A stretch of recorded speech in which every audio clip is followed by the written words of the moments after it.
ಸಹಿ ಮಾಡಿ ವಾರಕ್ಕೊಂದ್ಸಾರಿ ದುಡ್ಡು ಎತ್ಕೊಳ್ತಿದ್ದಾರೆ. ಸತ್ಯ ಇದು, ಸುಳ್ಳು ಹೇಳೋದಿಲ್ಲ ನಾನು. ಏನಾಗಿದೆ ಇವತ್ತು ಹಾಗಿದ್ರೆ?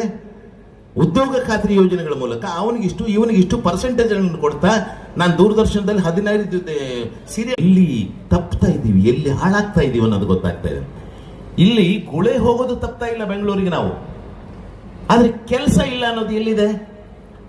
ನೀವು ನಂಬ್ತಿರೋಲ್ಲ, ಇವತ್ತಿನ ಹಳ್ಳಿಗಳು ಹೇಗಾಗಿವೆ ಅಂತ ಹೇಳಿದ್ರೆ, ನೀವು ಬಸ್ ಸ್ಟ್ಯಾಂಡ್ ನಲ್ಲಿ ಹೋಗಿ ಸರ್, ಸಂಜೆ 20 ಜನ ಕೂತಿದ್ದಾರೆ ಅಂದ್ರೆ ಒಬ್ರು ಕೈಯಲ್ಲೂ ಒಬ್ಬರೊಬ್ಬರ ಜೊತೆಲೂ ಮಾತಿಲ್ಲ, ಎಲ್ಲರ ಕೈಯಲ್ಲೂ ಕೂಡ ಮೊಬೈಲ್. ಏನ್ ನೋಡ್ತಾರೋ ಏನ್ ಬಿಡ್ತಾರೋ ಏನು ಗೊತ್ತಿಲ್ಲ.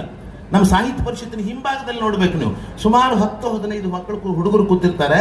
ಅವ್ರು ಏನ್ ನೋಡ್ತಾರೆ? ಕತ್ತಲದಲ್ಲಿ ಕೂತ್ಕೊಂಡು ನೋಡ್ತಿರ್ತಾರೆ ಸ್ವಾಮಿ. ಅಂದ್ರೆ ಯುವ ಜನಾಂಗನು ಎಲ್ಲಿ ಹೋಗ್ತಾ ಇದೆ ನಮಗೆ? ಅದು ಬಿಡಿ, ಉದ್ಯೋಗ ಇಲ್ಲ ಅಂತ ಹೇಳ್ತೀವಿ, ನಿರುದ್ಯೋಗ ಇದೆ ಅಂತ ಹೇಳ್ತೀವಿ.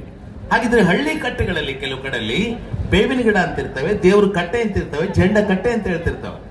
ನಾವು ನಮ್ಮ ಚಿಕ್ಕಪ್ಪವರು ತಹಸೀಲ್ದಾರ್, ನಿವೃತ್ತ ತಹಸೀಲ್ದಾರು ಅನ್ನದಾನಿ ಅವರು ಮಾತಾಡ್ಬೇಕಾದ್ರೆ ಇದನ್ನ ಮಾತಾಡಿದ್ರು, ಹೇಳ್ಬೇಕಾಯ್ತು ನಾನು. ಅಲ್ಲಿ ಕೆಲಸ ಇಲ್ಲದೆ ಹರಟೆ ಹುಲಿ ಮನಿ ಆಡೋದ್ರಲ್ಲಿ ಕೂತ್ಕೊಂಡಿರ್ತಾರೆ ವಿನಃ ಅವನನ್ನು ಕೂಲಿ ಕೆಲಸಕ್ಕೆ ಕರೆದ್ರೆ ಅವನು ಬರೋದಿಲ್ಲ ಅವನು ಕೂಲಿ ಕೆಲಸಕ್ಕೆ. ಅದ್ರ ನಿರುದ್ಯೋಗ ಇದೆ ಅಂತ ಎಲ್ಲಿ ಹೇಳ್ತೇವೆ ನಾವು? ಇವತ್ತು ನಂಬ್ತೀರಿ ನೀವು? ಸತ್ಯ ಹೇಳ್ತೀನಿ, ಇಲ್ಲಿ ಇಷ್ಟು ಜನ ಸ್ನೇಹಿತರು ಮತ್ತು ಹಿರಿಯರು ಕೂತ್ಕೊಂಡಿದ್ದೀರಿ. ನಿಮ್ಮ ಮನೆಯಲ್ಲಿ ಕನಿಷ್ಠ 2 ಅಥವಾ 1 ಇಂಜಿನಿಯರ್ ಇದ್ದಾರೆ. ಎಸ್, ಹೌದು ಅಲ್ವಾ ಹೇಳಿ? ಪ್ರತಿಯೊಬ್ಬರ ಮನೆಯಲ್ಲೂ ಕೂಡ 2-3 ಜನ ಇಂಜಿನಿಯರ್ ಇದ್ದಾರೆ. ಪ್ರತಿಯೊಬ್ಬರ ಮನೆಯಲ್ಲೂ ಕೂಡ 3 ಜನ ಇಂಜಿನಿಯರ್ ಇದ್ದಾರೆ. ಪ್ರತಿಯೊಬ್ಬರ ಮನೆಯಲ್ಲೂ ಕೂಡ 1-2 ಡಾಕ್ಟರ್ಗಳು ಕಡೆ ಇದ್ದಾರೆ.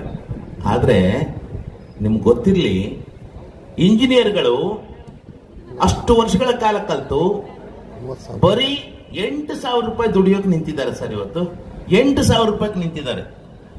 8,000 ರೂಪಾಯಿ ಕೊಡಿ ಸರ್, ನಿಮ್ಮಲ್ಲಿ ಕಂಪ್ಯೂಟರ್ ಆಪರೇಟರ್ ಆಗ್ತೀನಿ, ಮತ್ತೇನೋ ಆಗ್ತೀನಿ ಅನ್ನುವಂಥ ಪರಿಸ್ಥಿತಿಗೆ ಬಂದಿದ್ದಾರೆ. ಅದಕ್ಕೆ ನಾವು ಹಿರಿಯರು ಏನ್ ಮಾಡಬೇಕಾಗಿದೆ ಅಂದ್ರೆ, ಇಂಜಿನಿಯರ್ ಕಲಿಸ್ಬೇಡಿ ಅಂತ ಹೇಳೋದಿಲ್ಲ, ಪ್ರತಿಭಾವಂತರು ಲಕ್ಷಗಟ್ಟಲೆ ತಗೊಳ್ತಾ ಇದ್ದಾರೆ, ಒಪ್ಕೊಳ್ತೀನಿ ನಾನು, ಇಲ್ಲ ಅಂತ ಹೇಳೋದಿಲ್ಲ. ಆದ್ರೆ ವಾಸ್ತವಿಕವಾಗಿ ಈ ಇಂಜಿನಿಯರ್ಗಳನ್ನ ಮತ್ತು ಇವುಗಳನ್ನ ಮಾಡೋದ್ರ ಬದಲಾಗಿ ಅದನ್ನ ಬಿಟ್ಟು ಬೇರೆ ಒಂದು ಬದುಕಿದೆ, ಬೇರೆ ಜಗತ್ತಿದೆ, ಬೇರೆ ಉದ್ಯೋಗಗಳಿವೆ. ಅಂತ ಉದ್ಯೋಗ ಅವಕಾಶಗಳನ್ನ ನಾವು ಪಡ್ಕೊಳ್ಬೇಕಾಗಿದೆ. ಇವತ್ತು ಆ ಉದ್ಯೋಗ ಅವಕಾಶಗಳನ್ನ ಪಡೆಯುವಂತ ಸೃಜನಶೀಲತೆಯನ್ನು ನಾವು ವಿದ್ಯಾರ್ಥಿಗಳಲ್ಲಿ ಕಲಿಸಬೇಕು, ನಮ್ಮ ಮಕ್ಕಳಿಗೆ ಕಲಿಸಬೇಕು, ಯುವ ಜನಾಂಗಕ್ಕೆ ಕಲಿಸಬೇಕು.